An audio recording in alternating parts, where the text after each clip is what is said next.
પરિવાર જે વાનમાં દીકરી સલામત છે તેવું માનીને તે વાનમાં તેને અભ્યાસ માટે મોકલતો હતો.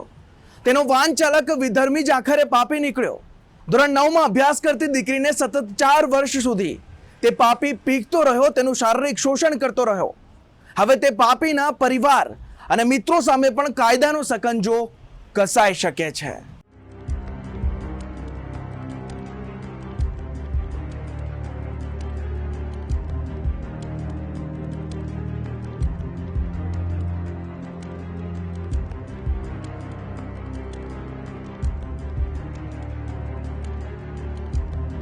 ગુજરાતમાં પાછલા કેટલાક સમયથી વધી રહેલી દુષ્કર્મની ઘટનાઓ જોતા લાગે છે કે દીકરીઓ હવે ક્યાંય સલામત રહી નથી.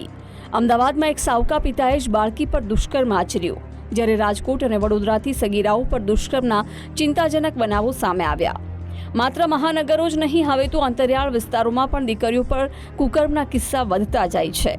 દક્ષિણ ગુજરાતના ભરૂચની એક પ્રતિષ્ઠિત સ્કૂલમાં અભ્યાસ કરતી સગીરાને નિશાન બનાવી આ વિદ્યાર્થીની પોતાના ઘરેથી 8 થી 10 કિલોમીટર દૂર આવેલી સ્કૂલમાં નિયમિત વાન મારફતે અવરજવર કરતી હતી. આ સમયે સ્કૂલ વાનના ચાલક શાહરૂખ રુસ્તમ ગોહિલે સગીરાને પ્રેમ જાળમાં ફસાવી, જે બાદ હવસખોરે વારંવાર સગીરા સાથે કુકર્મ આચર્યો. ધોરણ 9માં અભ્યાસ કરતી સગીરા છેક ધોરણ 12માં પહોંચી ત્યાં સુધી લગભગ 4 વર્ષ સુધી પોતાના અને મિત્રોના ઘરે લઈ જઈને વારંવાર નિર્દયતાપૂર્વક પીકતો રહ્યો. અંદાજે 28 વર્ષીય શાહરૂખ ગોહિલના ભાભી, ભાઈ અને માતા સહિતના સ્વજનો પણ સગીરા પર ઘરમાં આચરવામાં આવતા દુષ્કર્મ અંગે જાણકારી ધરાવતા હતા. આ કુકર્મને રોકવાને બદલે તેમણે પણ જાણે મૂક સમર્થન આપ્યું. સ્કૂલ વાન ચાલક શાહરૂખ સગીરાને સ્કૂલ અને ટ્યુશનમાંથી બંક મરાવીને વારંવાર ચૂંટતો રહ્યો. હિન્દુ સંગઠનો અને સામાજિક સંસ્થાઓની મદદથી ભરૂચ પોલીસે અંદાજે 2 કલાક કરેલા કાઉન્સેલિંગ બાદ પોતાની સાથે વિધર્મી પ્રેમના બહાને શોષણ કરતો હોવાનું સગીરાને ભાન થયું. જે બાદ માતા અને દીકરીએ ભરૂચ સી ડિવિઝન પોલીસ સ્ટેશને ફરિયાદ નોંધાવી તો પોલીસે કેસની ગંભીરતા સમજીને ત્વરિત આરોપીની ધરપકડ કરી કોર્ટમાં રજૂ કર્યો. ભરૂચ કોર્ટે આરોપીના 3 દિવસના રિમાન્ડ પણ મંજૂર કર્યા છે. એક વિધર્મી જેનું નામ શાહરૂખ છે, એણે સ્કૂલમાં ભરતી 9મા ધોરણમાં જ્યારે દીકરી ભણતી હતી ત્યારથી એની સાથે સંપર્કમાં આવીને એને પ્રેમ જાળમાં ફસાવી અને અત્યારે દીકરી 12મા ધોરણમાં છે. દીકરીનું સ્કૂલ પણ બદલાઈ ગઈ છે તો પણ એની સાથે સતત કોન્ટેક્ટમાં રહીને દીકરીનું શારીરિક અને માનસિક શોષણ કર્યું છે. આમાં એવું દેખાઈ રહ્યું છે કે શાહરૂખના ભાભી અને એના માતા પિતા પણ આની સાથે સંકળાયેલા જ છે અને આ કાર્ય કરવામાં એને પ્રોત્સાહન આપી રહ્યા છે. અને આવી જ રીતે એના ઘરે લઈ જઈને સાથે સાથે ભરૂચની ઘણી હોટલોમાં લઈ જઈને વાનમાં લઈ જઈને એ દીકરી સાથે દુષ્કર્મ આચર્યું છે એવું પણ જાણવા મળ્યું છે. ભરૂચના હિન્દુ સંગઠનોમાં કામ કરતા દીપિકા શાહના મતે સગીરા સાથે અપકૃત્ય આચરનારા શાહરૂખના મોબાઈલ ડિટેલની તપાસ કરવામાં આવે તો વધુ રાઝ ખુલી શકે છે. આ વિધર્મી સગીરાને પોતાના મિત્રોના ઘરે લઈ જતો હતો, એટલે તેના મિત્રોની પણ સંડોવણી હોઈ શકે છે. વળી આ શાહરૂખે વધુ કેટલીક હિન્દુ સગીરાઓને પણ નિશાન બનાવી હોવાની શક્યતા સાવ નકારી શકાય તેમ નથી. આ કેસને લઈને ભરૂચના હિન્દુ સંગઠનોમાં ભારોભાર આક્રોશ જોવા મળી રહ્યો છે. પ્રકરણ ચાલુ જ રહ્યું, ટ્યુશન ક્લાસના નામે ચાલુ રહ્યું. થોડું વહેલું મોડું ઘરેથી આવવા જવાના સમયગાળામાં સ્કૂલનો બંક કરીને, ટ્યુશન ક્લાસનો બંક કરીને એ મુસ્લિમ યુવક આ દીકરીને ધીમે ધીમે ફસાવતો રહ્યો.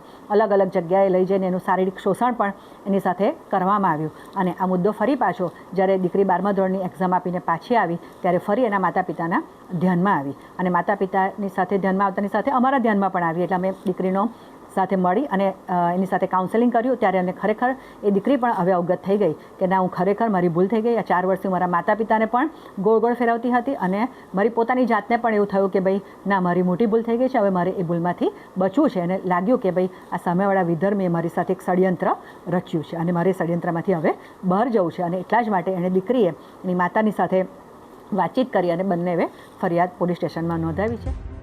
ભરૂચના હલદર ગામે આવેલા શાહરૂખના મકાન તથા તેના અન્ય મિત્રોના મકાનમાં પણ પોલીસ તપાસ કરશે.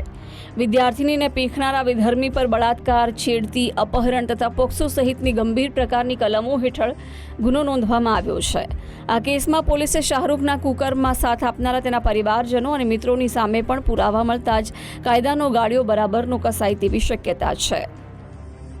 કે આ જે સગીર વયની કિશોરી છે એ 9મા ધોરણમાં અભ્યાસ કરતી હતી અને જે ઇકો ગાડીમાં સ્કૂલે જવા માટે અપડાઉન કરતી હતી એ ઇકો ગાડીના ચાલકે તેને લોભામણી લાલચો આપીને એને પ્રેમજાળમાં ફસાવી હતી અને જુદી જુદી જગ્યાએ લઈ જઈને એની સાથે અવારનવાર દુષ્કૃત્ય કરેલું હતું એવું તપાસ દરમિયાન જણાઈ આવતા તાત્કાલિક ધોરણે તપાસ કરતા અમલદાર શ્રી ચૌધરીએ આ ઇકો ગાડીના ચાલક શાહરૂખ નામનો ઈસમ કે જે હળદર ગામનો છે અને 28 વર્ષની ઉંમર છે એ વ્યક્તિને તાત્કાલિક ગુનાના કામે પુરાવા એકત્રિત કરી અટક કરેલો અને વધુ પુરાવા એકત્રિત કરવા માટે આરોપીને સમય મર્યાદામાં નામદાર કોર્ટમાં રજૂ કરી એના રિમાન્ડ મેળવવામાં આવેલા છે.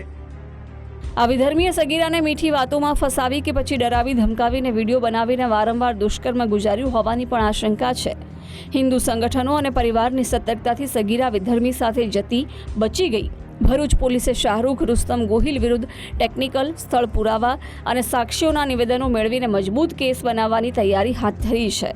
ભરૂચના જાગૃત લોકો અને હિન્દુ સંગઠનોએ કુકર્મી શાહરૂખને કાયદાનો ડર બેસે તેવી આકરી સજા મળે તેવી માંગ કરી. દિનેશ મકવાણા, ગુજરાત ફર્સ્ટ, ભરૂચ.